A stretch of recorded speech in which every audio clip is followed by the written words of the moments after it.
Bonjour. Vous savez tous que nous sommes en train de vivre un moment difficile avec la pandémie de Covid-19 ou le coronavirus. Beaucoup de nos amis nous ont quittés. Il y a énormément de malades dans les hôpitaux. La première des choses que je vous demanderai, c'est vraiment de respecter les consignes des autorités, de rester chez vous pour pouvoir sauver ceux qui sont malades et nous sauver nous-mêmes. La deuxième des choses que je voudrais vous dire aujourd'hui, c'est par rapport au vaccin qui est en train d'être réalisé ou d'être trouvé pour essayer en fait d'endiguer cette pandémie.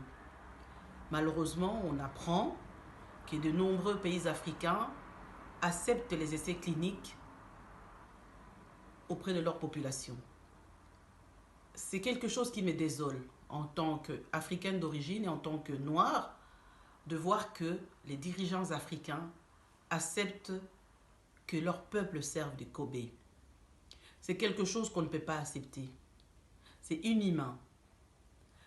Aujourd'hui, le coronavirus fait beaucoup plus de morts et de malades en Europe, en Italie, en Espagne, en Belgique, en France, en Iran et aux États-Unis.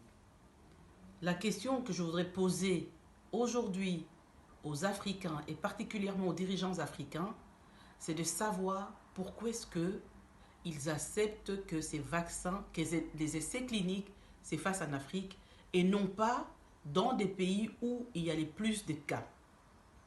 C'est illogique. Lorsqu'il y a eu les problèmes d'Ebola au Congo, on a testé un vaccin.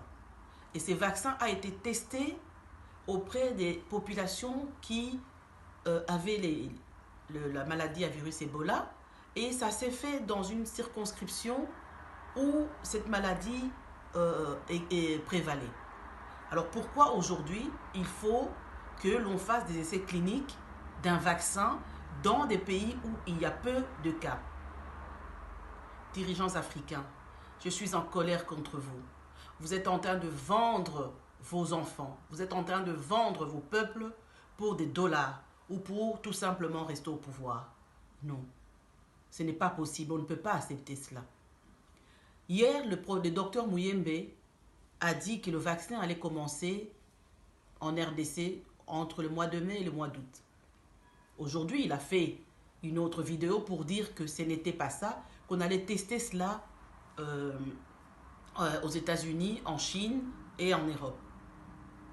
Je pense que s'il a fait ces rétropédalages, c'est tout simplement parce que le peuple congolais, le peuple africain a refusé ces vaccins, ces essais cliniques et fait une pression par rapport à cela. On ne peut pas aujourd'hui accepter tout et n'importe quoi. C'est pour cela que j'en appelle à votre conscience en tant que dirigeant des pays africains et j'appelle aussi la population africaine à dire non à ces vaccins. Oui. Lorsque le vaccin sera efficace, une fois testé en Europe, aux États-Unis, là où il y a le plus de malades, nous reviendrons vers vous pour vous dire que oui, les peuples africains peuvent accepter ces vaccins. Mais aujourd'hui, dès le mois de mai, mois de juin, mois d'août, juillet, août, moi j'exhorte les peuples africains à ne pas accepter les essais cliniques de ces vaccins. Parce que ce n'est pas un essai clinique, c'est quoi? C'est on essaye pour voir si c'est bon ou pas, s'il y a des effets secondaires ou pas, si ça va tuer ou pas. Mais pourquoi le faire à une population qui aujourd'hui ne souffre pas encore du coronavirus? Pourquoi ne pas le faire ici où il y a énormément de malades dans des hôpitaux qui sont en soins intensifs?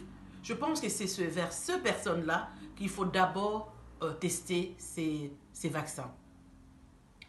Si je fais cette vidéo, c'est vraiment pour vous dire de ne pas accepter cela et d'appeler à la conscience des dirigeants africains de ne pas accepter tout et n'importe quoi au détriment du peuple africain. Comment voulez-vous et comment pouvez-vous vendre votre population pour quelques milliers de dollars ou tout simplement pour rester au pouvoir? Est-il normal de régner sur des ruines? Est-il normal de régner sur des ossements ou sur des morts? Je vous pose la question, à vous, dirigeants africains. N'avez-vous pas honte de vendre votre population? Vous êtes en train de faire exactement ce que Tipo Tipo a fait lors de la vente des populations noires pour aller servir d'esclaves en Amérique. Aujourd'hui, si vous le faites, vous êtes les néo-esclavagistes, vous êtes des Tipo Tipo modernes. Réfléchissez bien. Réfléchissez bien. Pourquoi est-ce que vous devez nécessairement vous aplatir face aux dirigeants de l'Occident qui ne vous respectent pas? S'ils ne respectent pas vos peuples, ça veut dire qu'ils ne vous respectent pas non plus. Même si vous êtes dans vos beaux costumes, avec vos belles cravates, vous n'êtes pas respectés parce que vous vendez le vôtre. Alors arrêtez, réfléchissez, revenez en arrière et protégez vos peuples. Aujourd'hui, le coronavirus touche tout le monde, les riches comme les pauvres, les blancs